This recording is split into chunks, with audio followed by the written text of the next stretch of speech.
Hello दोस्तों, मैं आपका दोस्त दीपक। ऑनलाइन फ्री लर्निंग में आपका स्वागत है। दोस्तों, तो आज हम जावा का मोस्ट इम्पॉर्टेंट टॉपिक डिस्कस कर रहे हैं, वो है ऑपरेटर्स ऑफ इन जावा। हाँ दोस्तों, तो हम जावा का डॉक्यूमेंटेशन देख रहे हैं और उसके अंदर में डिफरेंट टाइप ऑफ ऑपरेटर्स का डिस्कशन हुआ है। For example postfix, prefix postfix operators, unary operators, multiplicative operators, additions operators, shift operator, relational operators, equality operators, bitwise and, bitwise exclusive or, bitwise inclusive or, logical and, logical or, ternary और assignment operators. लेकिन दोस्तों, इसमें से सभी operators हम basic level में नहीं understand कर सकते हैं। उसके लिए हम और डिटेल वीडियो बनाएंगे। लेकिन जो बेसिक और मोस्ट इम्पॉर्टेंट ऑपरेटर्स है जो हम डे टू डे लाइफ में यूज़ करते हैं प्रोग्रामिंग में, उसका हम डिस्कशन करेंगे और उसका पार्ट हम स्टार्ट करते हैं। ठीक है। जावा में आपके 5 तरह के अरिथमेटिक ऑपरेटर्स अवेलेबल है: addition, subtraction, multiplication, division, remainder. ये पांचों ऑपरेटर का आज हम प्रैक्टिकल अप्रोच को फॉलो करेंगे। आप जानते हैं हमारा चैनल पूरा प्रैक्टिकल वे पे जाता है जो बेसिक कंसेप्ट को फॉलो करता है। आइए देखिए हम हमारे प्रोग्राम से उस प्रैक्टिकल अप्रोच को फॉलो करें। तो दोस्तों, हमने अभी इंटेलिजेंट आइडिया का एडिटर ओपन किया है। हम इसमें राइट क्लिक करेंगे एक पैकेज के अंदर और यहाँ पे प्रेस करेंगे जावा क्लास। आप जानते हैं जावा का क्लास मैं अरिथमेटिक के लिए बना रहा हूँ, तो इसका नाम मैं यूज़ करूँगा अरिथमेटिक ऑपरेटर्स। पहला रूल है जावा क्लास का कि कोई भी लेटर्स आप यूज़ करते हैं वो आपका कैपिटल लेटर होना चाहिए। जैसे अरिथमेटिक का ए कैपिटल हुआ है, ऑपरेटर्स का ओ कैपिटल हुआ है। तो आइए दोस्तों, हम अरिथमेटिक ऑपरेटर्स को इम्प्लीमेंट करेंगे प्रैक्टिकल अप्रोच को फॉलो करते हुए। फॉर एग्जांपल, मान लीजिए मेरे पास एक वेरिएबल है ए, या एक ए पर्सन है, उसको मैंने 10 रुपीज़ दिए हैं। सेकेंड, इंटीजर बी, जिसको मैंने 20 रुपीज़ दिए हैं। आप सब जने जानते हैं कि integer c is equal to A plus b. जैसे ही मैं लिखूंगा सी ए प्लस बी की वैल्यू को स्टोर कर देगा और हम उसको प्रिंट करेंगे system dot out dot println से your total answer is c. तो यहाँ पे आप कोई भी अप्रोच बनाते हैं, कोई भी आप प्रोग्राम्स लिखे, बट उसके लिए आपको मेन फंक्शन होना बहुत ज़रूरी है। यदि आप मैथ्स के बेस पर समझेंगे तो हम ए को 10 दिए, बी को 20 दिए, C equal to A plus B और उसको प्रिंट करा दिए। लेकिन आपका मेन फंक्शन अवेलेबल नहीं है, तो आप क्या करेंगे, public static void main string args का फंक्शंस डिफाइन करेंगे। और डिटेल वीडियोस के लिए आप मेरा प्रीवियस वीडियो देखिए जिसमें मैंने समझाया है पब्लिक स्टैटिक वॉइड मेन का यूज़ क्या है। और ये पूरे कंटेंट को मैं उठा के इस मेन फंक्शन में डाल दूंगा। कोई भी प्रोग्राम, जावा का प्रोग्राम आप चलाते हैं, आपको मेन फंक्शन में ही एग्जीक्यूशन करना रहेगा। कोई भी कंसोल एप्लीकेशन आपको वर्क करना है, आप उसी में ही कर सकते हैं। तो दोस्तों, प्लस यहाँ पे काम करता है कोई भी चीज़ को प्लस करने के लिए। वाइल आप कोई सब्सट्रैक्शन यूज़ करते हैं, फॉर एग्जांपल मैं सी को बदल के नाम एडिशन कर देता हूँ। Integer subtract is equal to a minus b, integer multiply is equal to a into b, integer divide is equal to a divide by b। यहाँ तक सभी लोगों को मालूम है कि ये बेसिक हमारा ऑपरेटर जिसका हम यूज़ करते हैं। लेकिन यहाँ से परेशानी स्टार्ट होती है। काफ़ी सारे बच्चे बोलेंगे सर हमें मालूम है, और बाकी सब बोलेंगे मुझे नहीं मालूम है। तो ये ऑपरेटर्स है आपका रिमाइंडर ऑपरेटर्स। काफ़ी लोगों को मालूम होता है रिमाइंडर क्या काम करता है। काफ़ी लोग बोलते हैं सर पता है, लेकिन जब हम पूछते हैं तो उसे मालूम नहीं होता है। तो आइए समझे इनका रोल क्या है। मान लीजिए ए को मैंने 10 रुपीज़ दिए हैं, या थोड़ी सी बड़ी वैल्यू लेना चाहूँगा जिससे आपको क्लैरिटी अच्छे से हो। मैंने इसको 9 डिफाइन किया है। आप यहाँ पे एडिशन में a प्लस बी करेंगे तो 50 प्लस 9 आपको आंसर मिलेगा 59, जो हम system डॉट आउट प्रिंटलन नहीं कर रहे हैं उसका शॉर्ट फॉर्म आप यूज़ कर सकते हैं इस तरह से SOUT। ये काफ़ी सिंपल एडिटर है जो आपकी टाइपिंग का पार्ट को भी कम करेगा। एडिशन इक्वल टू एडिशन, तो ये आपका एडिशन वैल्यू प्रिंट करेगा। सब्सट्रैक्शन के लिए हम पूरा कंटेंट कॉपी करेंगे, मल्टीप्लाई में भी कॉपी करेंगे, डिवाइड में भी कॉपी करेंगे, रिमाइंडर में भी कॉपी करेंगे। आइए तो हम समझते हैं कि एडिशन का क्या रोल रहेगा और कैसे प्रिंट करेगा। आपकी a plus b 50 plus b is equal to 59 print करेगा। जबकि हम सब्सट्रैक्शन को यूज़ करेंगे, सब्सट्रैक्ट और सब्सट्रैक्ट प्रिंट करेगा 50 माइनस 9 इज 41। मल्टीप्लाई में वही रूल हम देखेंगे, 50 इंटू 9 आप जानते हैं ये 450 होता है, बट अब इसको समझेंगे प्रोग्रामिंग के थ्रू के कैसे वो आपका आउटपुट ला रहा है। और सबसे मोस्ट दो ऑपरेटर्स है जो काफ़ी लोगों को कन्फ्यूजन है, वो है डिवाइड और रिमाइंडर। उसको हम अच्छे से समझेंगे और एक साथ सबका आउटपुट लेंगे। क्या आप जानते हैं क्या इसका आंसर होगा? रिमाइंडर और डिवाइड का आंसर क्या होगा? शायद काफ़ी लोगों को मालूम है और शायद काफ़ी लोगों को नहीं। आइए देखते हैं ये किस तरह से काम करेगा। इसके लिए हमें प्रोग्राम को कंपाइल करना है। हम रन कमांड पे जाके एग्जीक्यूट करेंगे।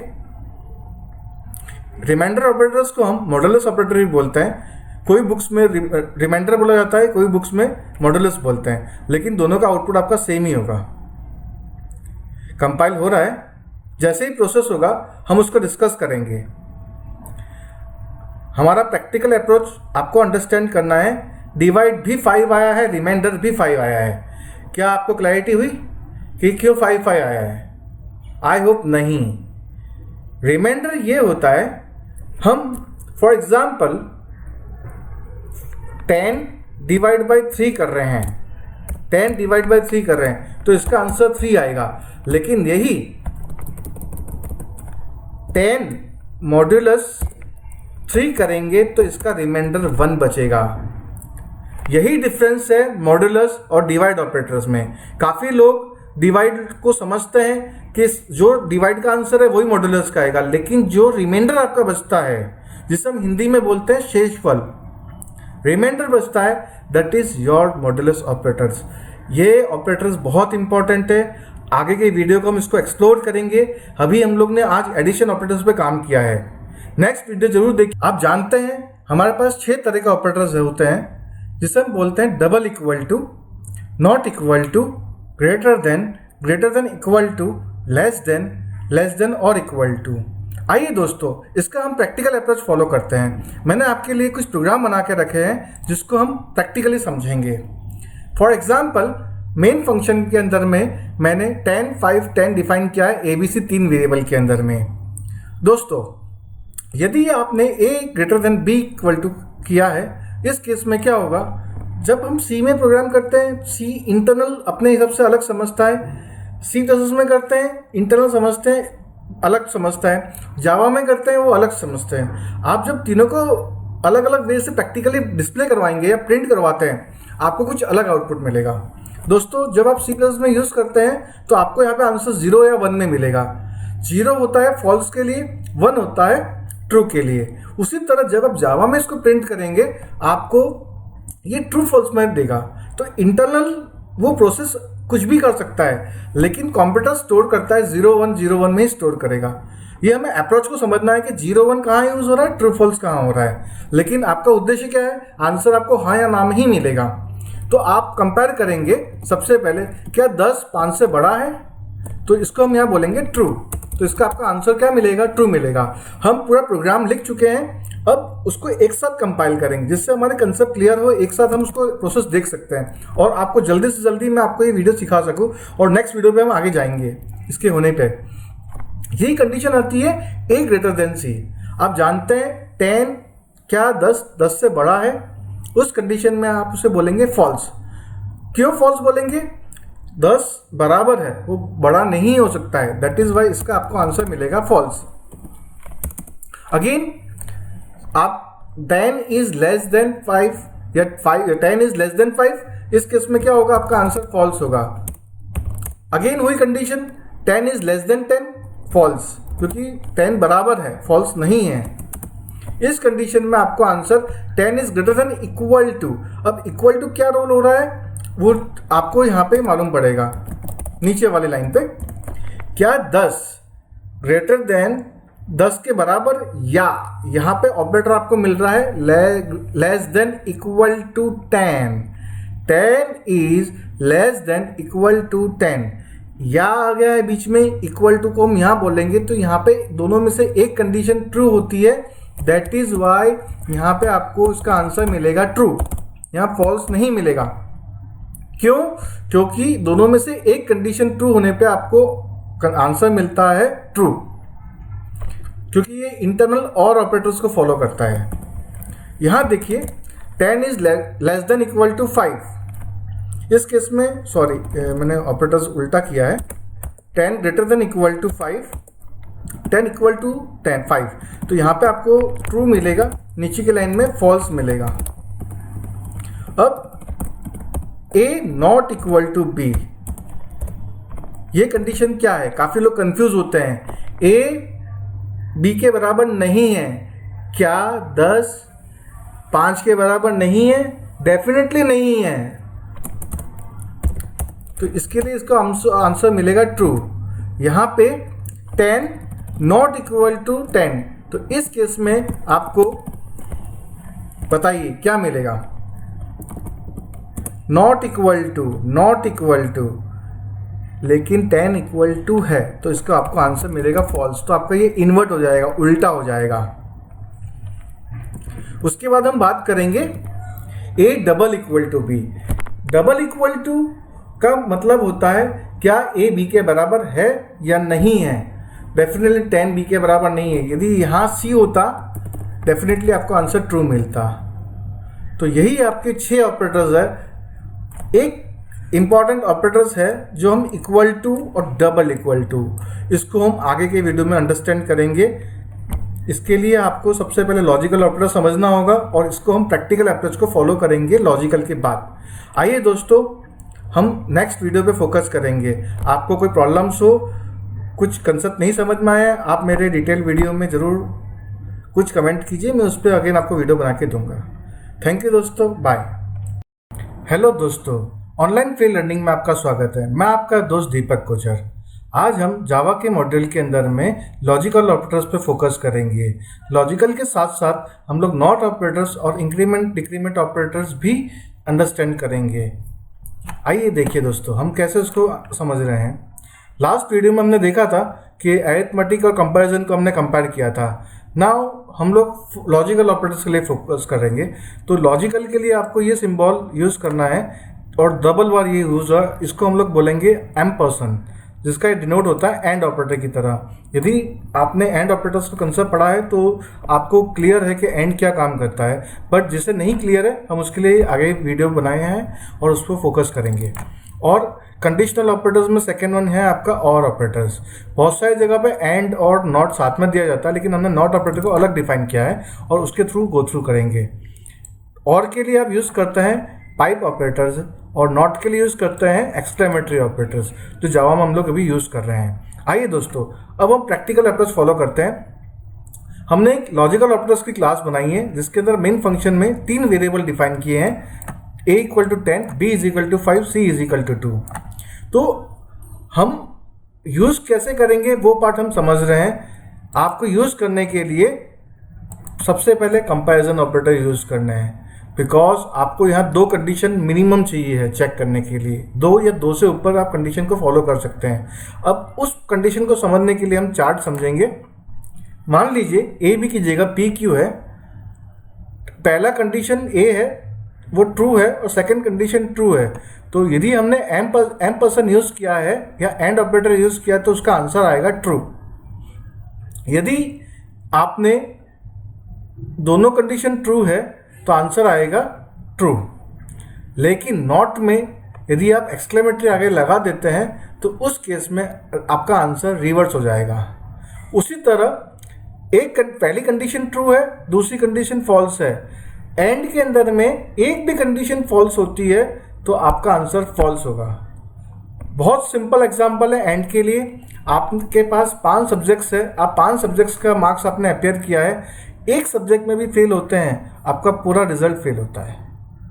वाइल आपको और ऑपरेटर समझना है, बहुत बार आपको क्वेश्चंस दिए जाते हैं, एनी वन सिलेक्ट करना है आपको, मतलब आप एक क्वेश्चन वन के अगेंस्ट में और क्वेश्चन होता है सेकेंड क्वेश्चन, तो आप क्वेश्चन वन करें, ए करें या बी करें, उसी तरह दोनों में से कोई आपको एक आंसर करना है।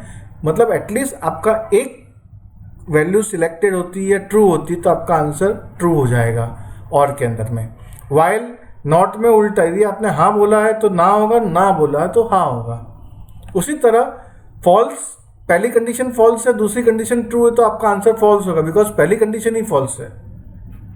लेकिन यहाँ पे आपके पास दो कंडीशन में से एटलीस्ट एक कंडीशन फॉल्स है, तो आपका आंसर ट्रू होगा। उसी तरह फॉल्स फॉल्स ट्रू हो जाएगा नॉट ऑपरेटर्स में। और जब हम बात करते हैं एंड ऑपरेटर्स में, लास्ट कंडीशन है, फॉर एग्जाम्पल आपके दोनों वैल्यू फॉल्स है, तो डेफिनेटली आपके आंसर फॉल्स है। हाँ दोस्तों, यदि आपकी लास्ट कंडीशन, यदि P की वैल्यू फॉल्स है और Q की वैल्यू फॉल्स है, तो डेफिनेटली आपका आंसर फॉल्स ही होगा। यदि P चाहे वो एंड में हो या और में हो, दोनों में आंसर फॉल्स ही होगा। लेकिन नॉट में यही केस रिवर्स हो जाएगा, यदि वो फॉल्स है तो आपका ट्रू हो जाएगा और ट्रू है तो फॉल्स हो जाएगा। चलिए आज हम इसको प्रैक्टिकली अप्रोच को फॉलो करेंगे, तो जिससे और भी क्लियर होगा। यदि आपको कोई भी लॉजिकल ऑपरेटर यूज़ करना है, डेफिनेटली आपको यूज़ करना है कंपैरिजन, बिकॉज कंपैरिजन के बेस से आप एंड सीख रहे हैं या लॉजिकल ऑपरेटर सीख रहे हैं। तो हम यहाँ कंपेयर करेंगे, क्या 10 5 से बड़ा है?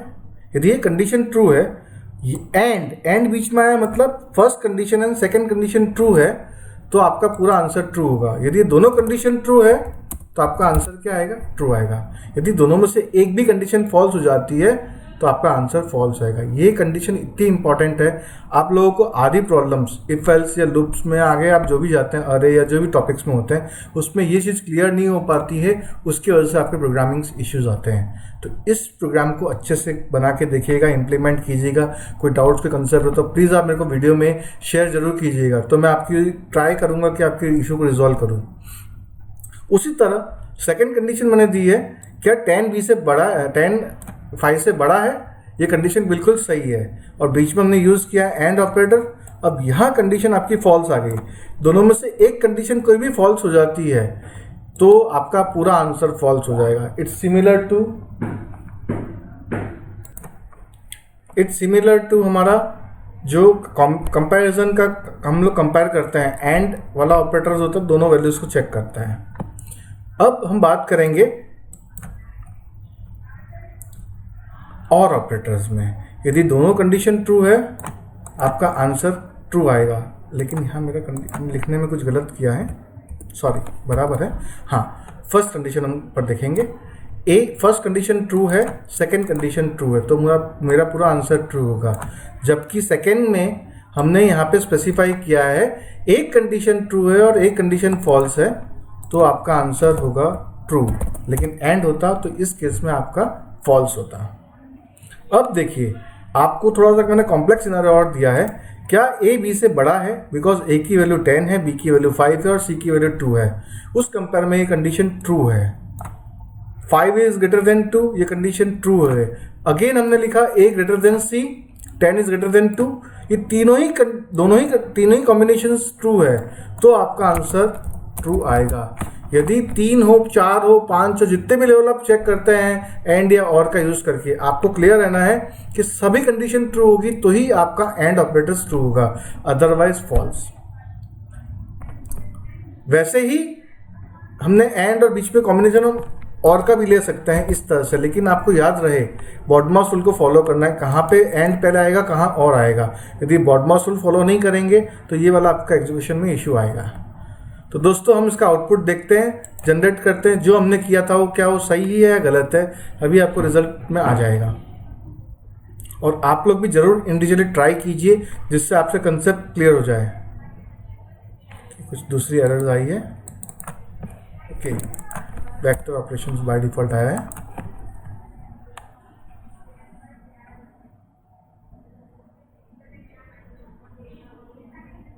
देखिए दोस्तों, हम आउटपुट देखेंगे, फर्स्ट का ट्रू, सेकंड का फॉल्स, थर्ड का ट्रू, फोर्थ का ट्रू, 5 का ट्रू, और last one is your false. ये आप चेक कर सकते हैं, और कोई डाउट्स हो तो आप ज़रूर मुझे शेयर कीजिएगा। आगे की वीडियो देखना ना भूलें, बिकॉज उस पर हम दोनों चीज़ को कंपेयर करेंगे। हाँ दोस्तों, लास्ट के वीडियो में हम लोग ने लॉजिकल ऑपरेटर्स पे काम किया था, लेकिन नॉट ऑपरेटर रह गया था, तो हम वहीं से कंटिन्यू कर रहे हैं। देखिए, नॉट ऑपरेटर बेसिकली किस तरह से बिहेव करता है। फॉर एग्जांपल, आपने इंटीजर a की वैल्यू 10 डाली है और b is equal to, sorry variable change करना पड़ेगा बिकॉज ऑलरेडी a डिफाइन है ऊपर जो प्रीवियस प्रोग्राम में हमने किया था। हम यहाँ d e की वैल्यू डालते हैं, d equal to 10, integer e equal to 5। अब हम कंपेयर करेंगे, जब भी कंपेयर करते हैं तो उसका आंसर ट्रू फॉल्स में आएगा। उसके लिए आप चेक करेंगे, बूलियन ऑपरेटर्स लेंगे और आंसर से हम स्टोर कर रहे हैं उसको। अब आप चेक कीजिए क्या d की वैल्यू ग्रेटर देन e है।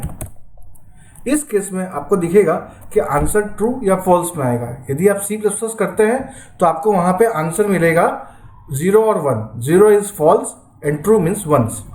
अब मैं यहाँ पे SOUT करता हूं और आप देखेंगे your not operators answer is, या अभी मैं लिखता हूँ your operator answer is, not हम बाद में लगाएंगे तो आपको क्लैरिटी हो जाएगी। अब हम रन करते हैं। ऑलरेडी एग्जिस्टिंग प्रोग्राम का भी डेटा आएगा और नया डेटा भी आएगा। हम रन करेंगे उसको, एग्जीक्यूशन, सॉरी, हाँ सॉरी हमने प्लस नहीं लगाया है, तो देख लेते हैं कोई इशू तो नहीं है हमारे एंड से। नहीं है कोई भी इशू, ना प्रोग्राम कैन गो। हम पुराना आउटपुट नहीं चेक करेंगे, हम नया जो लास्ट आउटपुट है वो चेक करेंगे। योर ऑपरेटर इज ट्रू, यहाँ स्पेस नहीं है, हम फ्यूचर में स्पेस डालेंगे। और आपको नॉट ऑपरेटर यूज़ करना है तो आप उसके लिए क्या यूज़ करेंगे, अगेन आप ब्रैकेट भी यूज़ कर सकते हो, ब्रैकेट नहीं भी यूज़ करेंगे तो ट्रू है तो फॉल्स हो जाएगा।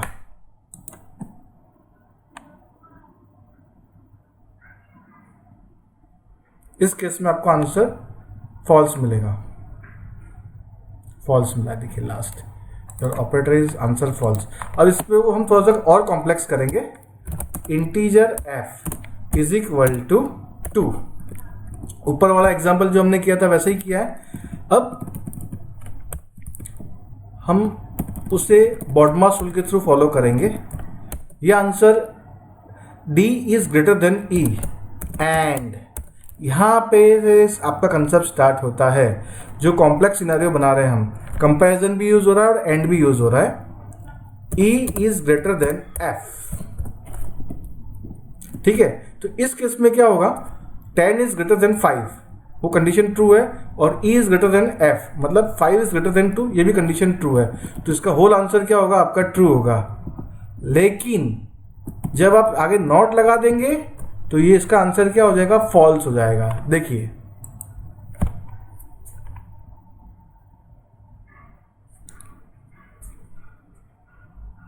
आप देखेंगे एग्जीक्यूशन में फॉल्स हो गया। अब मैं हटा देता हूं इसे, नॉट लगा देता हूं, तो कंडीशन ट्रू होते हुए भी उसका आंसर फॉल्स होगा। सेम आपका सिनेरियो यहाँ चलेगा। अब मान लीजिए मैंने यहाँ पे और ऑपरेटर लगाया, एक कंडीशन ट्रू है और एक कंडीशन फॉल्स कर दी, तो उसका होल आंसर क्या आएगा, यहाँ पे ये आएगा ट्रू। लेकिन होल आंसर मैं इन्वर्ट कर दिया, मतलब क्या हो जाएगा, मेरा फॉल्स हो जाएगा। तो ये कॉम्प्लेक्सिटी सभी लोग नहीं समझ पाते हैं और लूप्स में और इफेल्स में इश्यूज आते हैं। यदि आप नॉट को प्रॉपर जगह यूज़ करेंगे, डेफिनेटली आपको उसका आउटपुट प्रॉपर मिलेगा और आप अंडरस्टैंड कर पाएंगे। यदि मैंने इसको एक और नॉट लगा दिया आगे, देखिएगा, तो that is what negative, minus minus plus, वो लॉजिक यहाँ इंप्लीमेंट होगा, जो एक्चुअल आंसर है वो आएगा। That is the key point. यही हमें अंडरस्टैंड करना है नॉट किस तरह से काम करता है। Not not negative negative positive हो जाता है, वही लॉजिक है आपका। तो दैट इज व्हाट, जो एक्चुअल आंसर था फॉल्स, सॉरी आंसर फॉल्स क्यों आया, एक मिनट, ट्रू और लगाया है, अब हुआ, सॉरी अब ट्रू आना चाहिए, ट्रू अब आएगा। This is what true. जो हमारा एक्चुअल और का आंसर है वही आ गया, बिकॉज हमने नॉट नॉट 2 बार लगाया था तो नॉट नॉट प्लस हो गया, माइनस माइनस प्लस, ये आपका नॉट ऑपरेटर है। ठीक है, इसके बाद हम बात करेंगे तो हमारे इंक्रीमेंट और डिक्रीमेंट ऑपरेटर्स है। इंक्रीमेंट एंड डिक्रीमेंट ऑपरेटर्स कुछ भी नहीं है, प्लस प्लस और माइनस माइनस, ये दो ऑपरेटर्स बेसिकली हम लोग यूज करते हैं। ये हमने सी प्लस में भी किया था, सी में भी किया था, नाउ हम जावा में भी इसको कर रहे हैं। अब इसको अंडरस्टैंड करने के लिए आपको समझना पड़ेगा, कोई भी ऑपरेटर आप यूज करते हैं उसके पास एक ऑपरेंड होना चाहिए। ऑपरेंड हम किसे बोलेंगे, मान लीजिए आपने इंटीजर इंटीजर में z ले रहा हूँ इजिकल टू 10 ले लिया, तो या तो मैं z प्लस प्लस करूंगा या प्लस प्लस z करूंगा। अब आप यहाँ पे एसओयूटी करेंगे, your answer is plus z। अभी आपके पास वैल्यू 10 है तो 10 यहाँ इंक्रीमेंट हो गया और ये 11 हो गई, और यहाँ पे आपके 11 से 12 हो गई वैल्यू, तो इसमें आपको आंसर 12 मिलेगा। देखिए, उसके बाद आपको आंसर 12 मिलेगा, योर ऑपरेटर आंसर इज आगे 12। तो पहले प्लस और बाद में बस प्लस करने से बेनिफिट क्या हुआ, अभी आपको लग रहा है शायद कुछ भी नहीं हुआ है, लेकिन प्रोग्रामिंग कंसेप्ट में बहुत बड़ा चेंजेस हुआ है। यदि आप अंडरस्टैंड करना चाहेंगे तो इसको हम समझते हैं कि क्या ये वर्क कर रहा है। ठीक है, अभी ये आपको आंसर 12 मिल रहा है, लेकिन यहाँ करूँगा, अब मैं प्रोग्राम के थ्रू करके दिखाता हूँ कि क्या हम करेंगे, कैसे इसको चेंजेस समझेंगे। SOUT लिखा, यहाँ मैंने कर दिया z प्लस प्लस। ठीक है, SOUT किया। अब आप जादू देखेंगे कि क्या जादू आपको मिल रहा है। मैंने इसको रिमूव कर दिया। आप लोग क्या क्या एक्सपेक्ट कर रहे हैं, क्या आंसर आएगा, 11 एंड 12, राइट। हम देखते हैं इसका magic, that is the magic of your compiler.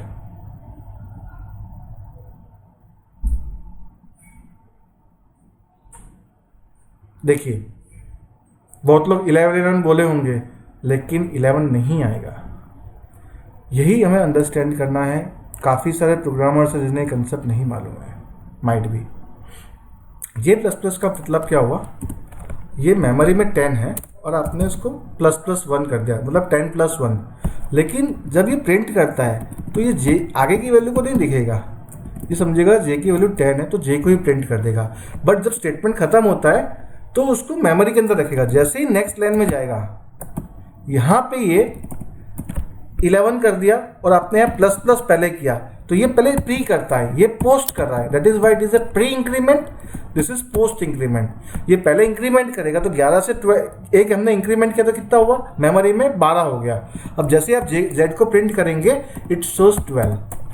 यही आपका बहुत इंपॉर्टेंट ऑपरेटर्स है। बहुत बार आपको ये क्वेश्चन पूछा भी जाता है, आप फ्रेशर्स लेवल पे भी इंटरव्यू देंगे, BC MCA BE MTech जिसी का भी, आपको ये पूछा जाता है। तो आप इसका आंसर 11 देंगे या 10 देंगे तो आपको प्रॉब्लम्स आ सकती है। आई थिंक इससे आपको क्लियर हो गया।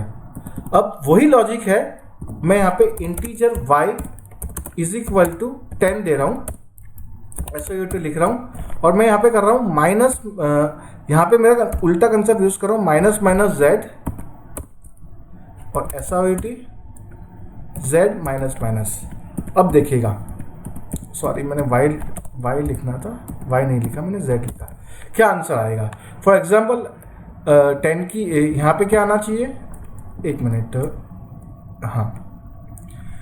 अब देखिए इसका आउटपुट क्या आएगा, क्या आएगा इसका आउटपुट बता सकते हैं, आप जानते हैं। देखिए, दैट इज द मैजिक। कोई 10 9 बोल रहा है, कोई,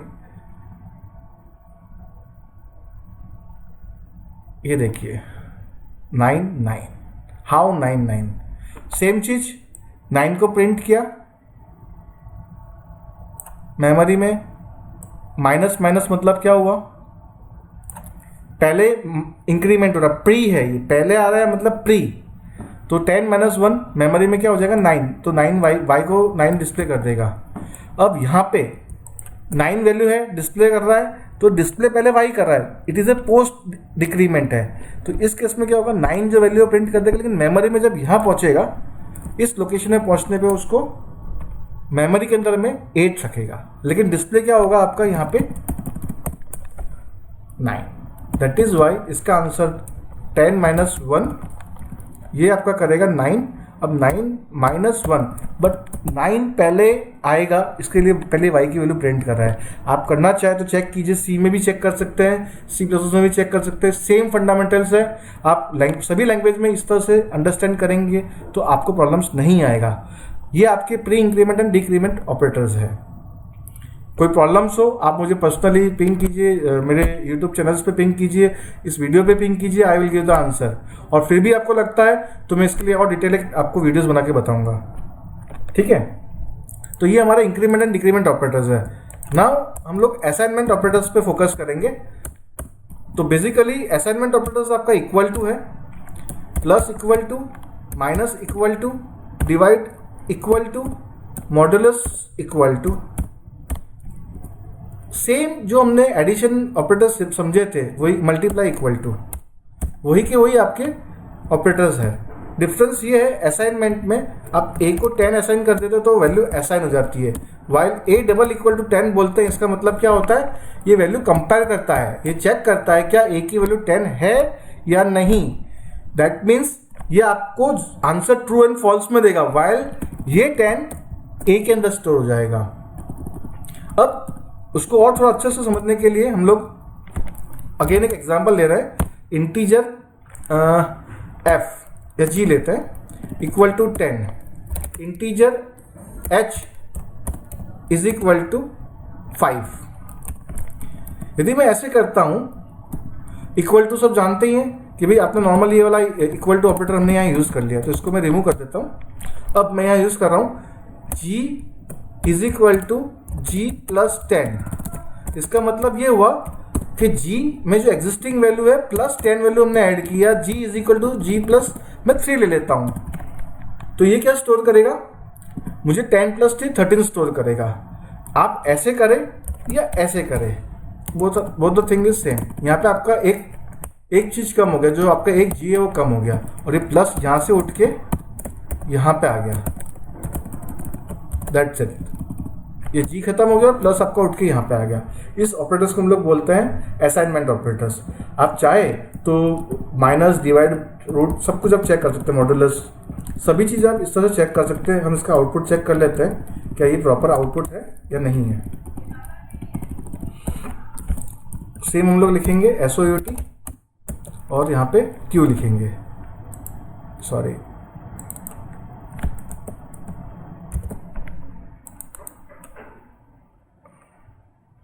Q equal to 10, Q plus equal to 10, system dot out println, sorry G है, मैं भूल से Q बोल रहा हूँ।